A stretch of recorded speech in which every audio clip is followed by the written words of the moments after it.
ये कहानी बहुत मजेदार है। इसमें हम सबके जीवन का सार है। एक धोबी और उसके गधे की।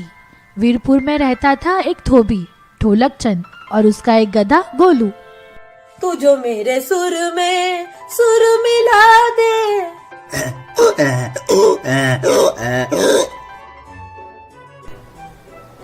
गोलू नटखट था। उसको शैतानी करना और हल्ला मचाना बहुत पसंद था। उसके चिल्लाने के कारण सभी अड़ोसी पड़ोसी परेशान थे, जिसमें से एक था अब्दुल मुची। हद है ये ढोलक चंद का गधा, रात को भी सोने नहीं देता, पूरे टाइम रेंगता रहता है, जीना मुश्किल कर रखा है। दिन भर काम करने के बाद रात को चैन से भी सो नहीं सकती। आज मैं इसकी अच्छे से खबर लेता हूँ। फिर अब्दुल जाता है ढोलक चंद के पास शिकायत करने। अरे ओ ढोलक चंद, ये अपने गधे को चुप करा लो, बहुत रेंग रहा है, किसी को नींद नहीं आ रही है गांव में, चुप करा लो वरना बता दे रहे हैं, अच्छा नहीं होगा। ये सही है, तू हमरे घर में घुस के हमको ही धमकी देगा और हम का सुनत रहेंगे। गधा नहीं है, बच्चा है हमरा गोलू। अपने घर पे बैठ के बोल रहा है, किसी और के यहाँ नहीं बैठा। तुमको इतनी तकलीफ हो रही है तो तुम अपने कान में रुई ठूस लो। भैया हमरा गोलू तो ऐसे ही गाएगा, चाहे जो कर लो। और आगे से अब्दुल और ढोलक चंद दोनों में थोड़ा झगड़ा हुआ और गांव वालों ने आके बीत बचाव किया। पर फिर अगले दिन भी वही हुआ। गोलू ने हल्ला मचाना शुरू किया। अब्दुल ने तकिए से सर ढक लिया, लेकिन गोलू की आवाज तो ठहरी जोरदार, तकिए से कहाँ रुकने वाली थी। 2 दिन से जागा अब्दुल बड़ा परेशान हो गया। या खुदा, अब तो मैं रहूंगा या ये ढोलक चंद का गधा। आज मैं इसे नहीं छोड़ूंगा, इसको दूर जंगल में छोड़ के आता हूँ। अब्दुल चुपचाप ढोलक चंद के घर गया। ढोलक चंद काम से शहर गया था तो घर पर कोई नहीं था। गोलू गोदाम में बंधा हुआ था। अब्दुल निडर हो गोलू को खींचता हुआ जंगल में ले गया। अरे ये अब्दुल आज मुझे कहाँ ले जा रहा है? लगता है ले जाके घास खिलाएगा। चल गोलू, पेट पूजा हो जाए। आधी रात को जंगल में खूब अंधेरा था और गोलू भी नटखट था, इधर उधर भुदकने लगा। अचानक गोलू एक गहरे खड्डे में गिर गया। अरे नहीं, ये खड्डा तो शिकारी ने बनाया है जानवर पकड़ने के लिए। गधा कहीं का अब चिल्ला, पर ये तो मेरे घर के पास ही है, इसकी आवाज तो और ज्यादा आएगी। अब क्या करूं? मुझे सोना है और ये नहीं सोने देगा। मैं इसको जिंदा काट दूंगा, इसी खड्डे में कब्र बना दूंगा इसकी। अब्दुल गुस्से में एक फावड़े से मिट्टी डालना शुरू कर देता है। नीचे गोलू दर्द से करा रहा होता है। लग गई, कीड़े पड़े इस अब्दुल को। अंधेरे में दिखता नहीं है तो क्यों घूमने निकलता है? इतनी जोर से दर्द हो रहा है पैर में। और अब ये क्या? अबे मिट्टी क्यों फेंक रहा है मुझ पे? कहीं से रस्सी लेके आ। अब्दुल मेहनत से मिट्टी डाल डाल के खड्डे को भरने लगा। अरे वाह, मैं समझ गया। अब्दुल इतना बुरा भी नहीं है। वो मिट्टी इसलिए फेंक रहा है ताकि मैं ऊपर आ सकूं। मिट्टी झाड़ो ऊपर आओ, मिट्टी झाड़ो ऊपर आओ, ऊपर चढ़ो, मिट्टी झाड़ो ऊपर चढ़ो। तो इस तरह अब्दुल मिट्टी डालता रहा और उधर गोलू अपनी ऊपर से मिट्टी झाड़ कर ऊपर चढ़ता रहा। कम ऑन अब्दुल, और मिट्टी डाल। शाबाश, जल्द ही मैं ऊपर आ जाऊंगा।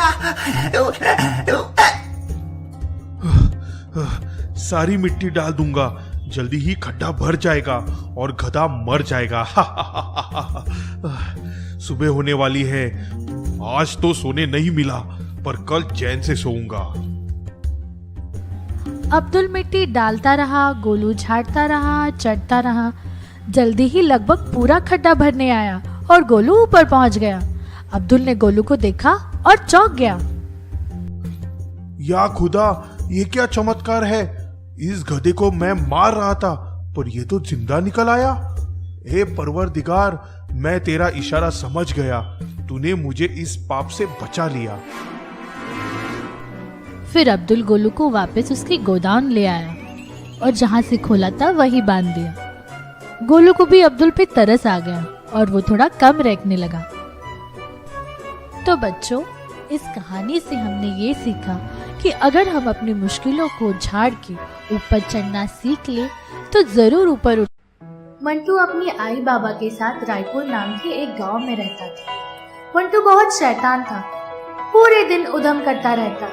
वो सारे खेल जिसमें दौड़ भाग करनी पड़े उसको बहुत पसंद थे। वो पेड़ पर फटाफट चढ़ जाता, बंदर की तरह। लोगों को लगता कि वो सच में बंदर के गुण लेकर पैदा हुआ है। पेड़ पे चढ़कर वो तेजी से फल तोड़ता, खुद खाता और अपने दोस्तों को भी खिलाता। एक बात तो थी, उसकी दोस्ती बहुत पक्की थी अपने दोस्तों से, खासकर बंसी तो उसका जोड़ीदार था। बंसी तो कपड़ा फैला के पकड़ के रखना नीचे, मैं पके हुए आम फेंकूंगा तो बस कपड़े में दबोच लेना। हाँ भाई, तू फेंकना तो शुरू कर। ये ले, ये आया है आम। वाह, क्या मस्त आम तोड़ा है तूने। और 5-6 फेंक, फिर बैठ के खाएंगे। हाँ रुक तो सही 2 मिनट, बस थोड़ा और ऊपर चढ़ के तोड़ देता हूँ। सही में लोग तुझे बंदर बुलाते हैं, तू कैसे लपक के ऊपर चढ़ जाता है। तू बंदर का दोस्त तो तू भी बंदर। अगले दिन मंटू सुबह देर तक पीपल के पेड़ के नीचे बंसी का इंतजार करता रहा। वो दोनों दोस्त साथ में ही स्कूल जाते थे और बंसी तो उसको वहीं खड़ा मिलता रोज। पर आज पता नहीं बंसी को इतनी देर क्यों हो गई। अरे बंसी क्यों नहीं आया होगा? कल तो नहीं बताया उसने कि स्कूल नहीं जाएगा। वो तो ऐसे छुट्टी भी नहीं करता। उसके घर जाकर पता करता हूँ। मंटू बंसी के घर के पास पहुँचता है। वहाँ बहुत सारे लोग खड़े हैं। काका, यहाँ क्या हुआ है? यहाँ इतनी भीड़ क्यों है? अरे बच्चे, तुम घर जाओ, बच्चों का कोई काम नहीं है यहाँ। ये तो अब हद ही कर दी पिशाची ने। हर महीने अमावस की रात को गांव के लोग बकरी या भेड़ या कोई और उसकी पसंद का जानवर जंगल के बाहर बांध आते हैं। हाँ, हद है। इस बार हरिराम की बारी थी जानवर बांध के आने की। उसका छोटा बेटा बीमार था, वो शहर गया है 1 दिन के लिए डॉक्टर के पास। एक ही दिन की देरी हो गई तो वो पिशाची तो हरिराम के बड़े बेटे को ही उठा के ले गई। ओह, क्या बोल रहे हो भाई? देखा क्या किसी ने पिशाची को बच्चे को ले जाते हुए? हाँ ना, वो दिनी चौकीदार जो गांव के बाहर की मिल में पहरेदारी करता है, रात की ड्यूटी करके लौट रहा था। उसने ही देखा और इससे पहले वो कुछ कर पाता, पिशाची तो जंगल की तरफ भाग गई। अब जंगल में पाँव रखने का साहस कौन करेगा? एक तो वो पिशाची, ऊपर से वो जंगली शेर। जंगल के पास वाली गुफा में सुना है कुछ लोग पकड़ने की कोशिश कर रहे हैं, पर शेर पकड़ा नहीं गया अभी तक। हाँ भाई, बात तो सही कह रहे हो। अभी तो हरिराम भी नहीं है, कौन जोखिम उठाए। मंटू तो ये सब सुन के बुरी तरह परेशान हो गया। हरिराम काका का ही तो बेटा था उसका जिगरी दोस्त बंसी। अब वो क्या करे? कोई तो गांव वाले जंगल में जाने की हिम्मत नहीं दिखा रहे। पिशाची से कौन लड़े? क्या करूँ मैं? हे भगवान, मेरी मदद करो। मैं क्या करूँ बंसी के लिए? क्या मैं खुद जंगल में जाने की कोशिश करूँ? मैं पेड़ के ऊपर चढ़ा रहूंगा, ऊपर से कुछ तो जरूर दिखेगा। मैं क्या बंसी को बचा पाऊंगा? मैं ऐसे तो बंसी को पिशाची के हाथों नहीं छोड़ सकता। वो डायन तो मेरे दोस्त को भी खा जाएगी। नहीं नहीं भगवान, मुझे ही जाना होगा और कुछ करना होगा। मंटू बिना किसी को बताए जंगल की ओर चल पड़ा। वो बहुत सावधानी से एक पेड़ से दूसरे पेड़ पे कूद कूद कर आगे बढ़ता गया। पता नहीं, शायद शेर अंदर नहीं है।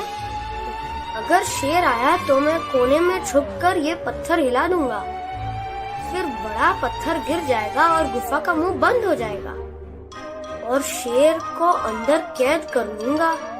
कम से कम शेर से तो जान बचेगी।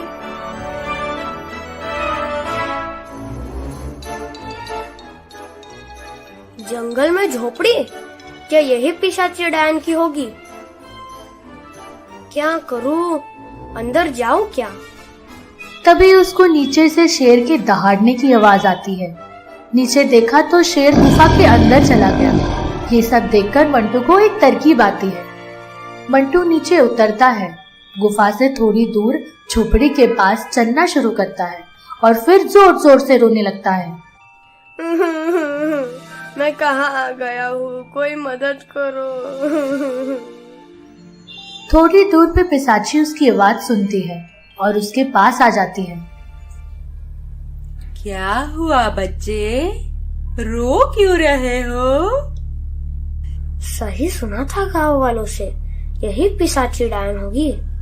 इतने मैले कपड़े, इतने गंदे बाल, गले में तो हड्डियों की माला और देखने में तो कितनी डरावनी है। अरे वाह, आज ही एक लड़का पकड़ा और एक और मिल गया। आज तो भर पेट खाने को मिलेगा। वाह, मजा आ गया। मेरा तो 2 महीने का खाना हो गया। ये गांव वालों ने जानवर भेज भेज के मेरे खाने का स्वाद ही खराब कर दिया था। काकी रास्ता भटक गया हूँ। मंटू रोने की एक्टिंग करता रहता है। उसको समझ नहीं आया कि वो बंसी का पता कैसे लगाए। अरे बेटा, रोना बंद करो। चलो, पास ही मेरी कुटिया है, वहाँ चलो, कुछ खा लो। कैसी हालत हो गई है बच्चे तुम्हारी? क्या उस कुटिया में बंसी हो सकता है? मुझे चलकर देखना चाहिए। हाँ काकी, चलो। आओ आओ, अंदर आओ, यहाँ कुर्सी पे बैठ जाओ। मंटू नजर चुरा के इधर उधर देखता है। उसको कहीं बंसी नहीं दिखा। तभी उसकी नजर चारपाई के नीचे जाती है। उसको एक कोने में एक पैर दिखता है और बंसी का जूता। वो तुरंत पहचान जाता है। उसको समझ आ जाता है कि पिशाची डायन ने बंसी को चारपाई के नीचे बांध कर रखा हुआ है। शायद वैसे ही वो उसको गांव से बांध कर लाई थी। अब मुझे साहस दिखाना होगा, कोई तो तरकीब लगानी होगी। बंसी को यहाँ से छुड़ा कर लेकर ही जाना है। काकी, तुम मुझे यहाँ मिल गई, कितना अच्छा हुआ। मैं तो अपने आई बाबा के साथ जंगल के पास से जा रहा था। थोड़ी देर हम लोग रास्ते में रुके। आई बाबा ने कहा थोड़ा सुस्ता लेते हैं। उनकी आंख लग गई तो मैं और मेरी छोटी बहन एक खरगोश के पीछे पीछे जंगल में कब घुस गए पता ही नहीं चला। जंगल तो कितना घना है, वापस जाने का रास्ता ही नहीं समझ आया। अरे, तो तुम्हारी बहन किधर है? मैं उसको एक गुफा के पास बिठा आया था। मैं तो कुछ खाने के लिए ढूंढता ढूंढता आगे निकल आया। अरे तो चलो, तुम्हारी बहन को भी लेकर आते हैं। वाह वाह, मजा ही आ गया। एक और बच्चा मिल गया। जल्दी से उसे भी ले आती हूँ। अब तो मजे ही मजे हो गए। बेटा चल, कहाँ है वो गुफा? काकी आओ मेरे साथ, मेरी बहन भी तुमसे मिल लेगी तो उसका डर कम हो जाएगा। तुम तो हमें जंगल के बाहर हमारे आई बाबा से मिला दोगी ना? हाँ हाँ, क्यों नहीं। चलो तुम्हारी बहन को ढूंढते हैं। आपका बहुत शुक्रिया काकी, आओ मेरे साथ। अरे कहाँ गई मेरी बहन? मिंटी, मिंटी, ओ मिंटी, कहाँ है? काकी कहीं वो गुफा में तो नहीं चली गई अंदर? रुको मैं देख के आता हूँ।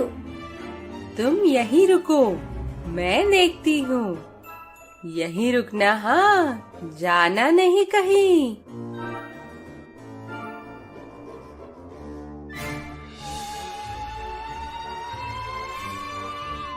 अरे ये कहाँ फंस गई? बचाओ, अंदर शेर है, आ जाएगा बचाओ बचाओ। थोड़ी देर में चिल्लाने की आवाज बंद हो जाती है, जैसे शेर ने पिशाची को खा लिया हो। अब मैं यहाँ से निकलता हूँ, बंसी को बचाना है।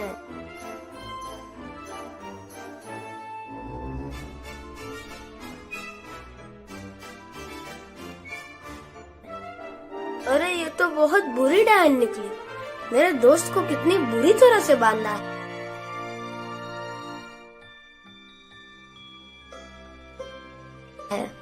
दोस्त तू कैसे आया यहाँ? तू क्यों अपनी जान जोखिम में डाल रहा है? वो बहुत खतरनाक डायन है। मुझे बोल रही थी कि आज रात को खा जाएगी। दोस्त वो तो खुद शेर का भोजन बन गई। हम अब सेफ है एकदम। चल घर चलते हैं। तेरी आई तो रो रो कर बेहाल हो रखी है। तू सच्चा दोस्त निकला मंटू। अपनी जान पे खेलकर मुझे बचा लिया। तेरी बहादुरी देख के तो मैं दंग हो गया। सच में तेरी दोस्ती ने मुझे कितनी ताकत दी।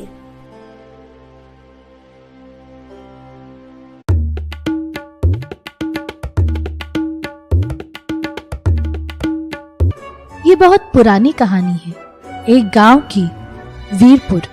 एक बार वीरपुर में चूहों का आतंक फैल गया। न जाने कहां से खूब सारे चूहे आ गए और हर जगह बस गए।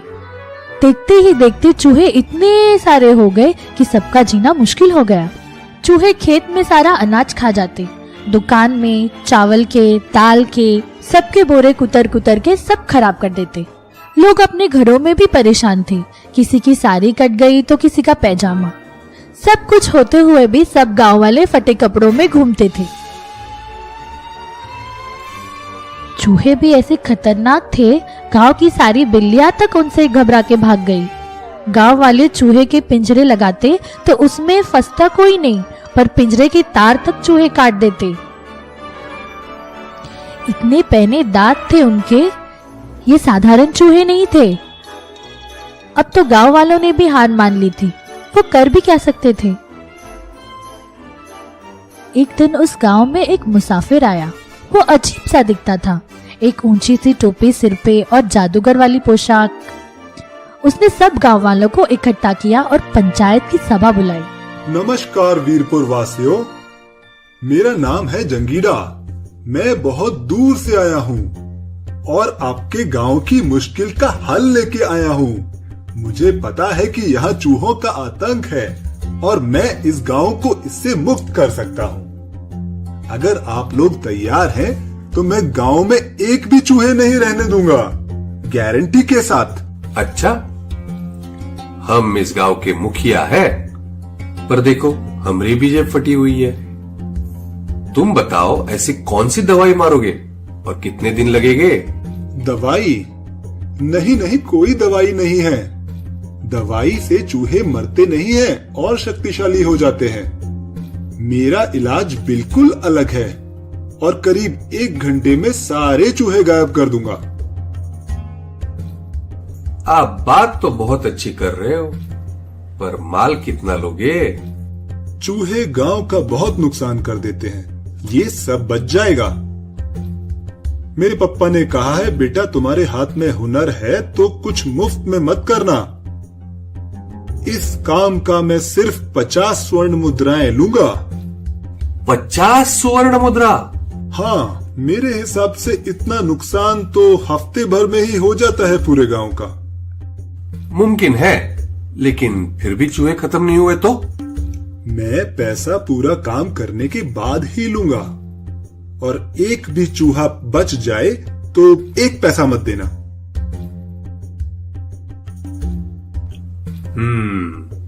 इतना भरोसा? रुको 1 मिनट, मैं बाकी पंचों से बात करके आता हूं।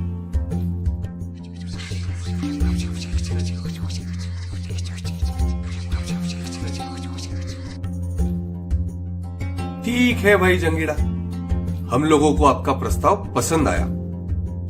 आप चूहे मार दीजिए और पैसे ले जाइए।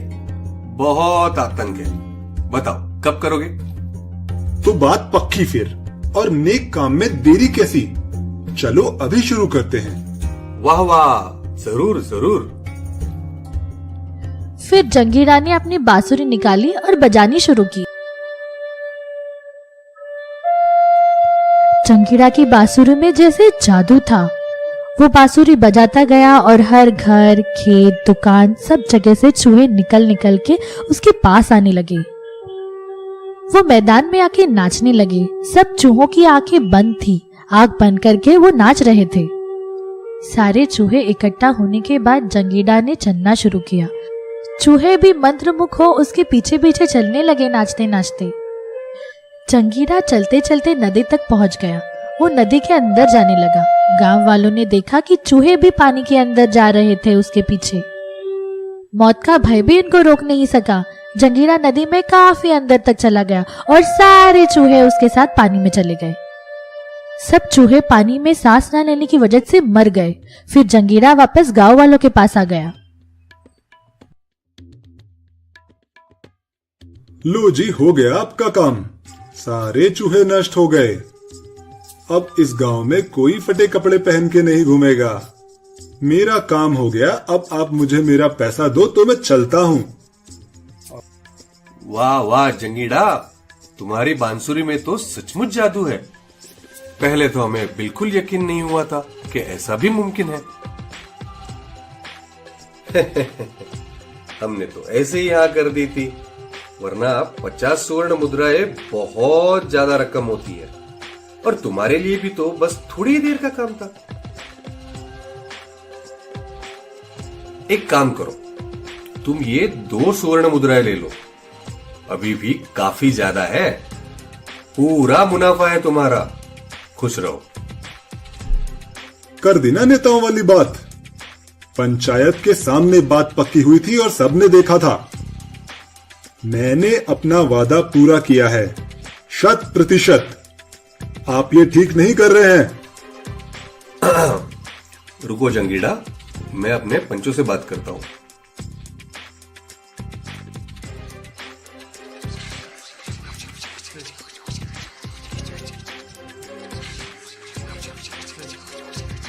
हम सब पंचों ने फैसला कर लिया है। बात 1 घंटे की हुई थी, पर घड़ी के हिसाब से तो तुमने 15 मिनट में ही काम खत्म कर दिया है। और तुमने भी सिर्फ बांसुरी बजाई है और चल के गए हो। हाँ, तुम्हारा हुनर काबिले तारीफ है। इसीलिए गांव की तरफ से खुशी खुशी 5 स्वर्ण मुद्राएं हम तुमको देंगे। अब तो नाराज नहीं हो ना? जंगीड़ा जुबान का पक्का है। बात 50 स्वर्ण मुद्रा की हुई थी। इससे कम नहीं लेगा जंगीड़ा। अच्छा, पत्थर की लकीर लेके बैठे हो। ठीक है, एक काम करते हैं, हम लोगों को भी पैसे ज्यादा लग रहे हैं। तुम हमारे चूहे वापस कर दो, हम तुम्हें 50 स्वर्ण मुद्रा नहीं देंगे। ठीक है, तो अब जो होगा उसका जिम्मेदार मैं नहीं हूँ। जो करना है कर लो। लगता है तुमको सरकारी कामकाज करना नहीं आता। पंचों की बात सुन के जंगीरा को निराशा हुई। उसने अपनी बांसुरी निकाली और बजाना शुरू कर दी। बांसुरी तो वही थी, पर धुन नहीं थी। लोग भी खड़े खड़े देख रहे थे। वो सोच रहे थे कि क्या ये जादूगर मरे हुए चूहों को अपनी बांसुरी से जिंदा कर लेगा, पर माजरा तो कुछ और ही था। जंगीरा की बांसुरी की धुन सुन के गांव के सारे बच्चे बाहर निकल के आ गए और धुन की ओर भागने लगे। धीरे धीरे सारे बच्चे जंगीरा के पास पहुंच गए और नाचने लगे। सभी बच्चों की आंखें बंद थी और मंत्रमुग्ध होके नाच रहे थे। ये सब गांव वाले देख रहे थे, देखते रहे। पर जैसे ही जंगीरा ने नदी की तरफ चलना शुरू किया, सब गांव वालों के पैरों से जैसे जमीन ही खिसक गई। नहीं, रुको रुको, हमें माफ कर दो, हमसे गलती हो गई। हम पूरी 50 स्वर्ण मुद्रा देने के लिए तैयार हैं। बच्चों को नुकसान मत पहुंचाओ। जंगीरा ने बांसुरी बजाना बंद किया और शांति से बोला, जजमान, आपने मुझसे 2 बार काम कराया है। अब 50 स्वर्ण मुद्रा कैसे? अब तो 100 देनी होंगी। आप सोच के बता दो। अगर हाँ करते हैं तो ठीक है, नहीं तो मैं अपना काम तीसरी बार भी कर सकता हूँ। मेरे पापा ने कहा है, बेटा अगर तुम्हारे हाथ में हुनर है तो कभी मुफ्त में मत करना। पैसा तो मैं हर बार लेता हूँ। ओह, हम समझ गए, सब समझ गए। हाँ, 100 स्वर्ण मुद्रा देते हैं। दरअसल बहुत कम है, हम पूरा दे देंगे, कौनो बात नहीं है। लाओ भाई खजांची, पैसे दो। कैसन आदमी हो तुम, पक्का करके मुकर जाते हो। ईमानदारी का तो जमाना ही नहीं रहा। फिर बच्चों, जंकीरा को उसके पूरे पैसे मिले। इसके साथ गांव में जैसे खुशी की लहर छा गई। सब चूहों से मुक्ति पाकर बहुत ही खुश थे। सबने अपने लिए नए नए कपड़े लिए। अब हमरा कुर्ता भी फटा नहीं है, स्टाइल है हमरा। पर पैसे मत मांगना बस।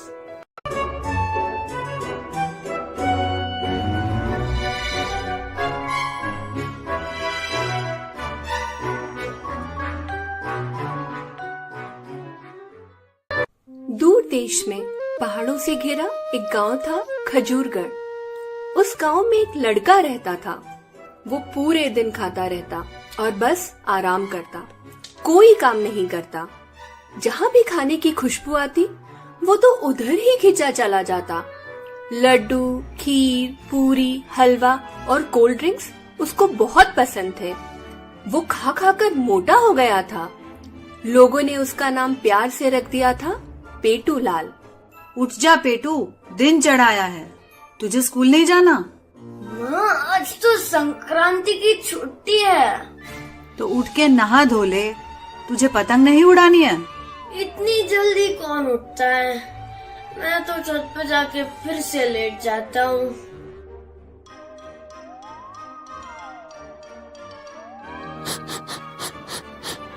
काकी, क्या बना रही हो? अरे बेटा, मैं तो लड्डू बना रही हूँ। तो कुछ खाएगा? खुशबू तो गजब की आ रही है। बेटा और लेना और पेट भर के खा। अब तो पेटू को ज्यादा खेलना भी अच्छा नहीं लगता था। पेटू बहुत आलसी भी हो गया था। साथ के बच्चे उसको तंग भी करते। एक बार तो वो कुर्सी पे बैठा तो कुर्सी टूट गई। तब से तो वो स्कूल जाने से भी कतराने लगा। चल पेटू, वहाँ ग्राउंड पे सारे दोस्त फुटबॉल खेल रहे हैं, तू भी चल। तू जा, मैं तो अभी आराम करूँगा। खाने के बाद 1-2 घंटे की नींद हो जाए तो क्या बात है।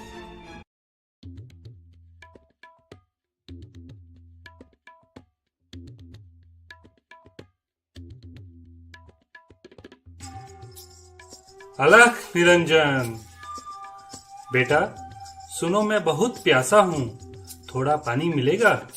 हाँ मिलेगा, पर मुझे बहुत भूख लगी है। पहले कुछ खिला दोगे? बच्चा, मैं तो फकीर हूँ, मेरे पास क्या होगा देने को। मैं तो आशीर्वाद दे सकता हूँ। तुझे क्या चाहिए? कुछ थोड़ा सा खाने को दे दो, मुझे बहुत भूख लगी है। क्या है मेरे पास, देखता हूँ। अच्छा हाँ, खजूर मिले, खाओगे? हाँ बाबा, खिला दो। बच्चा, क्या चाहिए तुम्हें? बाबा, कुछ ऐसा कर दो कि हर समय कुछ खाने को मिलता रहे। बहुत स्वादिष्ट चीजें और आराम करता रहूं, कोई बस तंग ना करे। साधु बाबा समझ गए कि बच्चे की मदद करनी चाहिए। दूर पहाड़ी पे एक जादुई पेड़ है, वहीं ये मीठे खजूर लगे हैं और चाहिए तो वहाँ जाना होगा, पर एक शर्त है। खुद ही जाना पड़ेगा और सुबह ही जाना पड़ेगा। जो खजूर अपने हाथ से तोड़ोगे वो ही इतने मीठे होंगे। बाबा, मैं कैसे जाऊंगा? वो तो कम से कम 3 किलोमीटर दूर होगा यहाँ से। मैं तो इतना नहीं चल पाता हूँ। वो तुमको सोचना पड़ेगा, इतने मीठे खजूर खाने हैं कि नहीं, और थोड़ी मेहनत तो करनी ही पड़ेगी। मेहनत का फल हमेशा मीठा होता है, बात याद रखना मेरी। क्यों ना मैं पापा से बाजार से मंगा लूं, पर इतने स्वादिष्ट खजूर कहाँ पे मिलेंगे? क्या मैं पहाड़ पे जाने की कोशिश करूं? और नींद भी तो कितनी प्यारी है। ट्राई तो करना ही चाहिए। माँ, मैं जरा घूम के आता हूँ, थोड़ा टाइम लगेगा।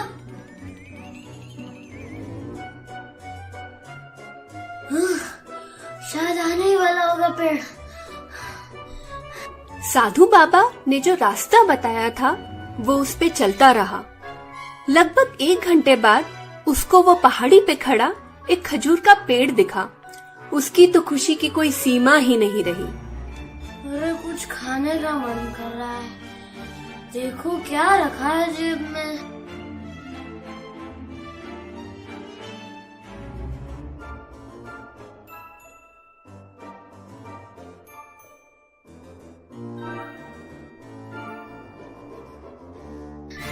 पेटू की सारी खुशी छू हो गई। पेड़ तो बहुत ऊंचा था, अब वो पेड़ से खजूर कैसे तोड़ेगा, ये सोच के वो परेशान हो गया। उसने बहुत कोशिश की पर वो एक भी खजूर नहीं तोड़ पाया। वो उदास होकर लौट गया। कुछ तो तरकीब लगानी पड़ेगी। दिन बीतते गए और अब पेटू को थकान भी कम लगती और उसको बहुत मजा आता। एक दिन तो एक चिड़िया ने जैसे उसकी मन की बात ही सुन ली और बहुत सारे खजूर तोड़ के नीचे गिरा दिए। पेटू ने मजे से बहुत सारे खजूर खाए। अब तो लगभग 1 महीना हो गया। पेटू तो पहले से बहुत तंदुरुस्त हो गया था। अब वो दौड़ के पहुंच जाता और अब उससे पेड़ पे चढ़ना भी सीख लिया था। लोग भी उसमें नया बदलाव देख के हैरान थे। पेटू के मम्मी पापा तो एकदम खुश हो गए थे। पेटू को लोग उसके असली नाम से बुलाने लगे, पवन, और वो हवा की तरह ही हल्का भी हो गया था। एक दिन पवन स्कूल जा रहा था और उसको वो बाबा मिले। पवन ने तो तुरंत बाबा को पहचान लिया और बाबा को प्रणाम किया। उसमें इतना बदलाव आने के बाद भी बाबा ने भी उसको पहचान लिया। अरे बच्चे, तुम तो एकदम तंदुरुस्त लग रहे हो। हाँ बाबा, ये सब आपकी कृपा है। वो तो सच में जादुई पेड़ निकला। वहाँ जाने में जितनी मेहनत की, खजूर का स्वाद उतना बढ़ता गया और अब देखिए मैं कितना हेल्दी हो गया हूँ। हाँ बेटा, मैं वही समझा रहा था। जादू तो अपने हाथों में होता है, मेहनत में होता है और उसका स्वाद ही सबसे अच्छा होता है। सच्ची बात बता गए थे वो सब।